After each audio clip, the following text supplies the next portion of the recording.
OFS एक ऐसी प्रक्रिया है जिसके माध्यम से किसी सार्वजनिक रूप से सूचीबद्ध कंपनी के मौजूदा शेयरधारक, आमतौर पर प्रमोटर्स या बड़े संस्थागत निवेशक, अपने शेयर जनता को बेच सकते हैं।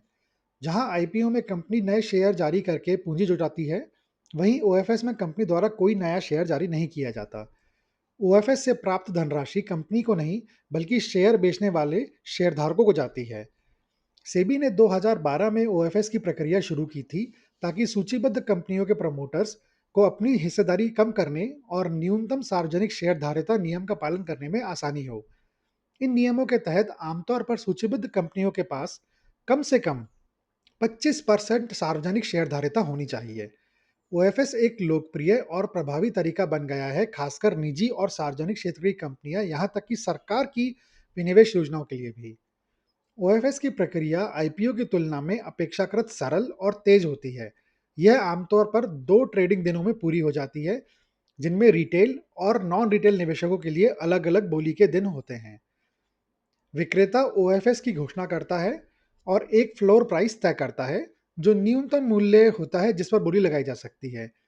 निवेशक इस मूल्य या इसके अधिक पर अपनी बोली लगा सकते हैं। इस ऑफर का एक निश्चित प्रतिशत रिटेल इन्वेस्टर्स के लिए आरक्षित होता है। वर्तमान में ये 10% मिनिमम है, जिससे उन्हें स्थापित कंपनियों के शेयर खरीदने का मौका मिलता है। शेयरों का आवंटन प्राइस प्रायोरिटी के आधार पर होता है, यानी ऊंची बोली लगाने वाले को प्राथमिकता मिलती है। ओएफएस को एक पारदर्शी प्रक्रिया माना जाता है, क्योंकि यह स्टॉक एक्सचेंज के बोली मंच पर होती है, जहां मांग और ऑफर की रियल टाइम जानकारी मिलती है। यह उन बड़े शेयरधारकों को भी लिक्विडिटी प्रदान करता है, जो बिना कंपनी की पूंजी संरचना को प्रभावित किए अपनी हिस्सेदारी घटाना चाहते हैं या बाहर निकलना चाहते हैं। निवेशकों के लिए ओएफएस एक ऐसा अवसर है, जिससे वे पहले से सूचीबद्ध और ट्रैक रिकॉर्ड रखने वाली कंपनी के शेयर छूट पर खरीद सकते हैं। हालांकि निवेशकों को यह ध्यान रखना चाहिए कि ओएफएस की बोली अवधि बहुत कम होती है और आईपीओ की तरह कंपनी की भविष्य की योजनाओं की उतनी विस्तृत जानकारी उपलब्ध नहीं होती।